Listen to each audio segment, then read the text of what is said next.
Pero bueno, queríamos rápidamente responder y estar a disposición como siempre.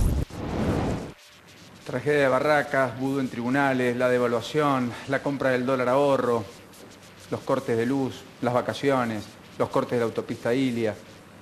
Cuántos temas, ¿no? María Eugenia Vidal, ¿cómo le va? ¿Qué dice? ¿Qué tal? Buenas noches, ¿cómo está? Parece que pasó un año, dos. No, fue un verano intenso, sí, intenso, realmente de mucho trabajo y de mucho conflicto en la ciudad. Bueno, y fue el verano en el cual usted se lanzó a la provincia, en un ratito vamos a hablar de esa cuestión, porque políticamente sí, también dio un salto y allí generó una vuelta de tuerca. Respecto a los temas de gestión, y antes de entrar en el conflicto docente en particular, en cuanto a la toma del predio de Villa Lugano, finalmente la jueza ha ordenado una vez más el desalojo, pero debe expedirse la Cámara. ¿Cuándo cree que se va a producir? Si es que se va a producir y si es que hay voluntad de producirlo. El desalojo está apelado desde el viernes de la semana pasada, cuando fue dictada por primera vez. Así que ahora tiene que resolver a la Cámara, que tendrá que hacer una serie de audiencias, darle intervención al fiscal de Cámara, con lo cual hay para varios días más hasta que la Cámara se termine de expedir sobre este tema. No obstante, ya hoy tuvimos una nueva audiencia judicial en otro fuero. Hasta ahora intervinieron 2 jueces del fuero penal contravencional, que son los jueces que intervienen en esta causa. Hoy se agregó una tercera jueza, que es la que ya venía trabajando sobre este predio que estaba judicializado. Ya hay 3 jueces que le han dicho a la gente que ese no es un lugar apto, que es un lugar contaminado, que lo mejor es que se vayan de ese lugar porque ponen en peligro también la salud de sus hijos y la de ellos mismos. Hay 2 órdenes de desalojo y hoy una tercera jueza de la ciudad, la jueza Liberatori, que en una audiencia citó a las partes y les dijo: tienen que irse de ese lugar porque ese lugar no es apto, no es habitable. Ahí era un depósito de un cementerio de autos, como se dice Durante muchos años de la hubo un Policía depósito Federal. de la Policía Federal y, como se sabe, en este tipo de lugares los autos tienen una serie de líquidos cuando están depositados muchos tiempo que por supuesto contaminan el terreno. Hay que remediar el medio ambiente. Hay que remediar el terreno, es un proceso que lleva tiempo y por supuesto no se puede remediar el terreno con la gente usurpando ese lugar, más allá de que nosotros siempre hemos sostenido una posición muy firme de que la toma no puede ser un mecanismo de acceso a la vivienda, más allá de la necesidad social que puede existir. Es decir, que no tendrán atendible. Privilegios ni serán inscritos en primer término respecto al resto. No puede dar prioridad en el acceso a la vivienda el tomar un predio y además, como sucede en otros ámbitos, hay personas que se aprovechan de esta necesidad, como sucede con los manteros en Once. Bueno, en este caso hay personas que se aprovechan de la necesidad para vender lotes, para hacer de esto un negocio inmobiliario. ¿Algún sector de la también oposición? Eso está investigando la justicia, ¿no? Sí, dijo que era algún puntero del PRO. Mire, yo no tengo ningún puntero en la Villa 20 y hace años que trabajo en el gobierno de la ciudad. Que vengan a decirme quién es. Todas las personas que fueron identificadas como responsables de la instigación a la toma y que se está investigando que pudieron haber vendido lotes, nosotros queremos que la justicia llegue hasta el final y terminen presos. Porque la verdad que no hay nada más perverso que aprovecharse de la necesidad de alguien, venderle un lote cuya titularidad es falsa, pero además en un terreno contaminado, donde esas personas que se fueron a instalar allí, sus hijos, pueden tener problemas de salud. Ahora, allí el gobierno de la ciudad va a remediar el medio ambiente y luego construir viviendas. Hay todo un proceso de urbanización en el marco de la Villa 20 que incluye ese terreno. La primera etapa se hizo en el gobierno de Tellerman, una promesa de viviendas allí con la Fundación Madre de Plaza de Mayo. Ya sabemos cómo terminó todo el proceso con la Fundación Madre de Plaza de Mayo. La ciudad tenía varios proyectos que habían sido acordados durante la época de Tellerman, que nosotros fuimos terminando y estaba previsto, después del proceso de remediación, hacer esas viviendas. De todas maneras hay un déficit habitacional que habrá que cumplimentar. Hay algunas objeciones al Instituto de la Vivienda de la Ciudad en cuanto a la mora en la construcción de viviendas, etcétera. Digamos, ahí reconoce que el gobierno tiene una materia pendiente para los próximos años. Hay un déficit habitacional en la Argentina. Hay un problema de acceso a la vivienda en la Argentina que además se ha agravado en distintos periodos de gobierno por el problema que hoy de vuelta sufrimos, que es la inflación, que es la principal barrera para acceder a un crédito para una vivienda. En la mayoría de los países normales del mundo la gente se compra una vivienda pagando un crédito a 30 años. Esto en la Argentina, en todos los procesos de crisis económica e inflación, y ha ido acumulando una cantidad de gente, no solamente que por naturalmente las familias tienen hijos y los hijos se quieren independizar, sino gente que nunca pudo acceder a una vivienda en todo el país. Ahora, llevar adelante una política que dé respuesta a esto va a llevar tiempo y desde la Ciudad de Buenos Aires esto se agrava porque no es solamente la gente que no pudo acceder en el pasado y que ahora tiene hijos jóvenes, sino además todas las migraciones internas y externas que recibe la ciudad, que el gobierno local solo con sus propios recursos no puede atender toda esa demanda. A propósito de ello, en la toma, ¿pudieron censar a todos? No, se censaron únicamente aquellos que abandonaron el predio, que fueron un grupo minoritario. Quiero también dejar en claro esto, hubo 2 acuerdos durante las primeras 72 horas que se negoció para lograr un acuerdo pacífico. 2 acuerdos firmados por delegados que representaban a las personas que estaban en la toma ante el juez, con garantía del juez, de la Defensoría, de la Defensoría Oficial, de la Asesoría Tutelar. No fue un acuerdo solamente con el gobierno de la ciudad, los 2 acuerdos se incumplieron. ¿Por parte de? Por parte de los usurpadores. Ahí alguna funcionaria dijo que había sectores vinculados al narcotráfico. ¿Es esto cierto? ¿Hay una denuncia al respecto? Todavía no hay nada comprobado, pero la justicia lo está investigando, hay escuchas que acercó un juez federal. Por eso digo, esto es mucho más que un grupo de personas con una necesidad habitacional. Aquí ha habido un aprovechamiento y la justicia va a tener que seguir investigando más allá de lo que diga la justicia ahora a la Cámara en relación al desalojo. Respecto al paro docente, ¿hay acuerdo con todos los gremios? Hay una paritaria firmada la semana pasada donde hubo acuerdo de un aumento del 31% para los maestros. Punta a punta, de manera y escalonada. del 44% en el salario inicial. Realmente es un esfuerzo que no hace ni Mauricio Macri ni Esteban Bullrich, hacen los vecinos de la ciudad que pagan sus impuestos y que hoy cuando mandan a sus hijos a escuela pública no los pudieron mandar. Entonces el paro no tiene como razón un reclamo salarial. El reclamo salarial entiendo que por un año consecutivo más que cerramos paritaria sin conflicto antes del inicio de clase, aún así empezamos con paro. ¿Lo tildaría de político en consecuencia? Yo entiendo que es un paro que no tiene justificación habiendo cerrado una paritaria. Dicen y aducen que el problema de las vacantes no está subsanado y que es un problema importante. Si el problema fuera las vacantes en nivel inicial de chicos de 3 años o menos, entonces tendría que haber paro en todo el país y mucho más grave. Porque la ciudad ha aumentado muchísimo su nivel de cobertura en sala de 5, en sala de 4, en sala de 3, que todavía falta, claro que todavía falta. Ahora, esto es un problema de la Argentina, no es un problema de la ciudad de Buenos Aires. La propuesta de Bullrich es decir, señores, vamos a descontar el día de paro, no hay vuelta atrás con aquellos que han faltado. Digamos. Ya lo ha dicho en el día de hoy. Eso no hay marcha atrás. No. Y si mañana se repite, volverá a ocurrir. Esperemos que no, pero ya está anunciado, así que ojalá que... ¿Cuál ha sido el nivel de acatamiento según el gobierno porteño? Hoy me informó el ministro a la tarde que más de la mitad de las escuelas estaban abiertas. Ahora, ¿cuántos docentes habían acatado? Yo no tengo ese número a esta hora. ¿El flagelo de la droga le preocupa en particular? Por supuesto. Preocupa desde todo punto de vista. Creo que lo que más preocupa es la penetración del narcotráfico en la Argentina en los últimos 10 años. Creo que la Argentina, lejos esta de ser una década ganada en este tema, es una década perdida. Somos un país de tránsito, somos un país de consumo y somos un país donde se han encontrado una cantidad de laboratorios. Después de los países productores en América Latina, Argentina es uno de los que más laboratorios han sido decomisados y encontrados. Para ustedes es un si país eso que no es produce elaboración, no sé qué es, ¿no? Entonces, claramente la Argentina tiene un problema con el narcotráfico, tiene fronteras que no están radarizadas, tiene fuerzas de seguridad que custodiaban las fronteras que hoy están en las ciudades, tiene narcotráfico instalado en distintas ciudades del país, también en la ciudad de Buenos Aires en algunas villas.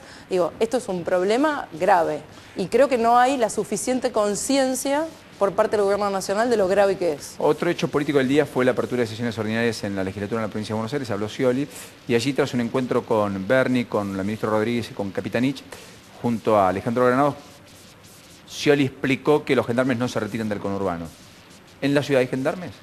Sí, hay en el cordón, lo que se llamó el operativo del cordón sur. ¿Y De usted hecho, está bueno, notificada este predio... de que no se retiran o de no, que por se ahora retiran? no nos han notificado de ningún retiro de gendarmes. De hecho, este predio que se ocupó la semana pasada, que ya lleva una semana tomado, estaba custodiado por la Gendarmería. ¿Y qué hizo la gendarmería? Aparentemente no pudo controlar el ingreso, porque estaba custodiado por la Gendarmería. ¿Hay acuerdo por el traslado de la estatua de Colón? Lo que nosotros, Después de primero hay tanta una causa, polémica, hay una etcétera, causa judicial, ¿no? Y esa que nosotros estaba en Casa Rosada. sigue vigente la causa judicial y hay un amparo y una medida cautelar para impedir el traslado. Esa causa sigue su curso y nosotros vamos a acatar lo que diga la justicia de la ciudad como lo hemos hecho siempre. Ahora, más allá de eso, hoy está en el peor de los mundos ese monumento porque ha sido removido, no ha sido restaurado, realmente está en la peor de las situaciones. Nosotros vamos a hacer, y lo hemos dicho en varias oportunidades, todo lo posible para acordar con la comunidad italiana el mejor destino para ese monumento, más allá de que respetemos lo que diga la justicia, porque nos parece también en un punto absurdo seguir teniendo el monumento ahí en esas condiciones. Ahora, entonces, ¿de acuerdo hay o no? No, todavía no. Estamos hablando con la comunidad italiana para ver qué salida le encontramos de este conflicto. Pero con el gobierno nacional, en términos de que habría que trasladarlo y que habrían concedido la idea de que no esté anclado allí, que vaya a otro Con el lugar. Gobierno Nacional coincidimos que hay que encontrarle una solución a este tema, que más allá de ser un tema importante y relevante para la comunidad italiana, tenemos que poder resolver este conflicto. Ahora, ¿este acuerdo es un botón de muestra de otros acuerdos con el Gobierno Nacional? ¿Están más en línea últimamente Pudimos o no? avanzar en algunos temas puntuales, como fue el caso de la obra de la autopista Ilia, que tenía esta dificultad del corrimiento del cerco para que pudiéramos avanzar, del anuncio de unas bajadas en la Avenida Libertador que también estaban pendientes como obra.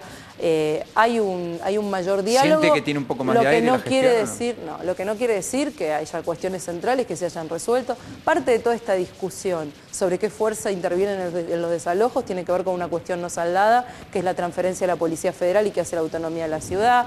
Hay algunas cuestiones, la transferencia al puerto. Tenemos una agenda amplia con el Gobierno Nacional. Hemos podido solucionar algunas pequeñas cuestiones que ojalá podamos avanzar más, porque en realidad nos votan a nosotros y votan al Gobierno Nacional para que trabajemos juntos. Pero bueno, por ahora son pequeños pasos. ¿Hay que regular la protesta social? Como planteó la presidenta, digamos, que habría que encontrar algún mecanismo, etcétera. Todavía no han presentado ningún proyecto, no sabemos exactamente cuál es la propuesta, ¿no? Porque la presidenta lo anunció en la Asamblea Legislativa, pero no dio precisiones. Hay algo que sí es razonable pensar, que es que no da para más esto de 10, 20 personas cortando la 9 de julio, cortando el tránsito de una arteria principal en la ciudad y miles esperando horas para poder transitar. No es justo, no es razonable, lo que no quiere decir que no se tenga que poder protestar, que se puedan habilitar espacios específicos, que el derecho a la protesta es un derecho reconocido por la Constitución, pero también el derecho a la circulación, y que muchas veces una minoría impide que una enorme mayoría pueda transitar. Esa colisión de intereses está desde hace mucho tiempo en la Argentina instalada. Absolutamente. Argentina es un país con cultura del piquete, se instaló desde Cutralcó para aquí como el método y la forma de reclamar, hasta incluso protestas populares han terminado con cortes de calle, sí, cortes pero de ruta. hasta ahora no es una... Las diferentes intereses, como usted lo llama, no están equiparados. Hoy la verdad es que la razón y el poder lo tiene quien corta la calle y no quien quiere transitar. Me parece que una norma, en la medida de que equilibre un poco las posiciones y le dé alguna salida al que está transitando, me parece razonable discutirla. Veremos qué presenta la presidenta o cuál es el proyecto que envía el Ejecutivo Nacional. ¿Ya habla con o usa el teléfono rojo? ¿Cuál A es el propósito teléfono de rojo? que dijo Macri. ¿Que hay un teléfono rojo? Dijo que hay un teléfono rojo, que hay un poder No escuché. reducido, etcétera. No, Fue una discusión hace un tiempo, un círculo. círculo rojo. Bueno, un círculo rojo que utiliza un teléfono rojo, digamos. Bueno, no sé, todavía no lo conozco, el teléfono rojo, así que evidentemente ahí no llegué. O sea, teléfono no, círculo sí. En realidad él siempre hizo referencia a grupos económicos, a periodistas, a personas informadas, que en general están más informadas que la media, o que generan opinión en otros. Pero con esas personas he tenido contacto desde que empecé en política, digo, no es a partir de mi incursión en la provincia. ¿En la provincia usted es candidata a gobernadora? Por hoy no soy candidata a gobernadora. Hoy estoy ayudando a construir una alternativa del PRO en la provincia. Las candidaturas falta, y la verdad que sería una falta de respeto de hablar de candidaturas. Yo tengo una responsabilidad que voy a cumplir hasta el último día, que tiene que ver con ser vicejefa de la Ciudad de Buenos Aires, para eso me eligieron. Sí, quitándole tiempo a mi familia, empecé a recorrer la provincia de Buenos Aires, en tiempo que le dedicaba a ellos, recorro la provincia y ayudo a construir un equipo que pueda gobernar la provincia, que represente al PRO en el 2015. ¿Qué lugar voy a tener yo en ese equipo y quién lo va a liderar? Es una discusión para el 2015, no para ahora. Ahora, en ese contexto y en esa formación del PRO en una pata en la provincia más importante que hasta aquí no tenía, el PRO recurrió a un acuerdo con Sergio Massa, digamos, que se pulverizó la misma noche de la victoria del 27 de octubre. La pregunta que le hago ¿es imposible reconstruir ese acuerdo? ¿Es impensable en todas sus formas? ¿O hasta incluso la idea de una gran interna que incluya a unos y a otros podría ser una cuestión viable para presentar una alternativa real de poder? Primero, nobleza obliga, Mauricio Macri lo dijo antes de que llegara el día de la elección. O sea, el electorado que votó a Massa sabía que nosotros habíamos incorporado a algunos dirigentes del PRO en el masismo con el objetivo de limitar el kirchnerismo en la provincia de Buenos Aires y con el objetivo de que el kirchnerismo no ganara la elección. Veníamos de un año de varias marchas donde la gente nos pedía que la oposición estuviera unida, que no se fragmentara, y si en la provincia de Buenos Aires fragmentábamos el voto, le dábamos una amplia ventaja al kirchnerismo. Ese objetivo se cumplió, el kirchnerismo perdió la elección, Massa la ganó, y Mauricio fue muy claro antes del día de la elección diciendo que este era un acuerdo que tenía como objetivo vencer al kirchnerismo en la provincia de Buenos Aires y evitar la reforma constitucional. Logrado ese acuerdo y logrado ese objetivo, El 27 de octubre en adelante, él dijo que era candidato a presidente y que era el tiempo de construcción del PRO en todo el país. Y eso es lo que estamos haciendo. Código penal, así planteada la discusión como está, digamos. ¿Pudo leer algo? ¿Tiene opinión formada? Todavía no lo leí, a Pinedo, todavía no lo leí en detalle, sí estuve hablando con Federico y estuvimos hablando esta mañana con Patricia Burris, con varios diputados nacionales que han estudiado el tema. Lo primero que me parece importante decir es, un código es algo para los próximos 50 años. No es algo que se cambia todos los días, y mucho menos un código penal. Entonces la pregunta es si este es el momento, porque lo veo muy teñido electoralmente. No puede ser algo que sea sancionado para beneficio del oficialismo o para beneficio de la oposición. El código es de todos, no es ni de Cristina, ni de Massa, ni de Macri. Pero sí que objeta el tiempo político. Yo lo que creo es que no es este el contexto para discutir el código a 1 año y medio de inicio de una campaña presidencial, porque corremos el riesgo de que sea utilizado. Esto por un lado. ¿Cuál sería el momento cuando un presidente Por otro asume? lado, que no demos falsos debates. El problema de seguridad en la Argentina no es un problema del Código Penal, que podrá ser mejorado. Pero hay cosas que se pueden mejorar hoy sin necesidad de pasar por el Congreso. Por ejemplo, se le puede dar más recursos a las fuerzas de seguridad para que cobren un sueldo digno y no tengan el acuartelamiento y los problemas de saqueo y amenazas de saqueo que vimos en diciembre. Se puede incorporar mayor trabajo con aquellas personas que hayan cumplido una condena y que hoy no tienen ningún tipo de trabajo de reinserción social, además de darle las herramientas a la justicia para actuar mejor y más rápidamente en las causas judiciales. Hay muchas cosas para hacer que pueden mejorar. Se puede hacer una agencia nacional de narcotráfico que hoy no existe en la Argentina. ¿Te comparte esa idea que ha planteado de Narváez, Massa y yo otros creo que sectores? definitivamente hay que unificar la inteligencia y la capacidad de acción y de represión contra el narcotráfico de una manera coordinada entre las distintas jurisdicciones, como hoy no existe. Se pueden radarizar las fronteras. Para todo eso, que es más urgente, es más efectivo y que va a dar una respuesta más importante en el corto y el mediano plazo, no se necesita una ley ni una reforma de código. Una reforma de código requiere un consenso político que hoy yo no veo y además requiere que sea discutido fuera de una campaña presidencial. El consenso, vale la pena decirlo y huelga decirlo, fue bastante amplio. Participó Gil Lavedra, estuvo el propio Pinedo, participó el Frente Amplio Progresista, hubo dirigentes Pero no hubo del un socialismo, consenso el oficialismo. absoluto. De hecho, el PRO No, es claro, el partido que más disidencias planteó y disidencias profundas. No estamos de acuerdo con la eliminación de la reclusión perpetua, no estamos de acuerdo con la eliminación de la reincidencia. No son temas menores, Bueno, pero donde uno más se cerca pone de la postura acuerdo o no Massa se pone de acuerdo. que de la postura de Gil Lavedra, digamos. Nuestra posición es que acá hay un fracaso durante 30 años de distintos gobiernos donde la inseguridad, primero algunos diciendo que hay que meterle vara a los delincuentes y otros con posturas demasiado blandas, en ambos casos nos han llevado a un empeoramiento del sistema de seguridad nacional. Ahora, la pregunta es, ¿queremos hacer esto en serio o queremos utilizarlo políticamente?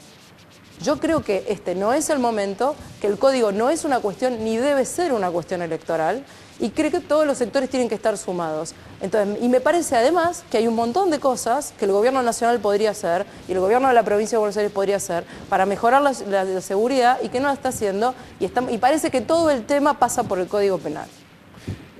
Lo último, María Eugenia Vidal, ¿cómo escuchó a la presidenta el sábado?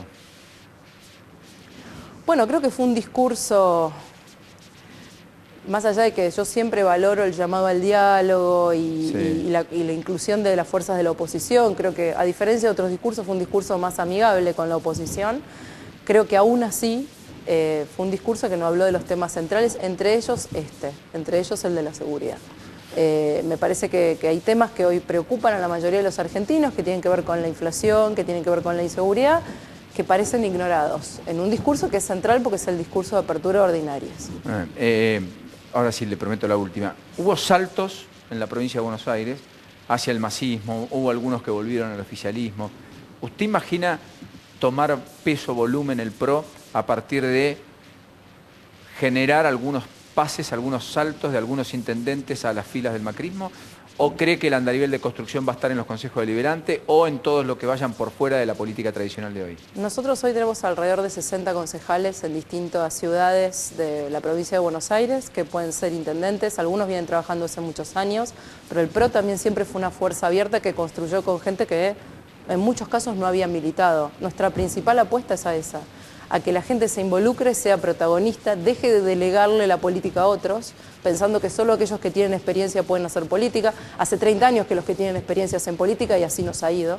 Entonces, nosotros somos una fuerza que cree en convocar a quienes nunca se metieron y también a buenos peronistas, a buenos radicales que no se sientan contenidos en sus partidos. Así construimos en la Ciudad de Buenos Aires, así construimos en la provincia de Santa Fe, así construimos en Entre Ríos, así estamos construyendo en Córdoba, en San Juan, en La Pampa y así estamos construyendo en la provincia de Buenos Aires. María Eugenia Vidal, gracias por este ratito aquí en la noche. Gracias a ustedes. Y por haber sido parte del primer programa en este regreso de Antes que Mañana, que tanto gusto nos da presentar cada noche de miércoles aquí en la pantalla del Canal 26. No te vayas, en un ratito ponemos en cifras cuestiones que se han discutido y mucho y que poco se han aclarado. En un ratito la cuestión docente con Mirta Petrocchini, con Eduardo López. Y aquí en un ratito, Sergio Massa. Ya venimos.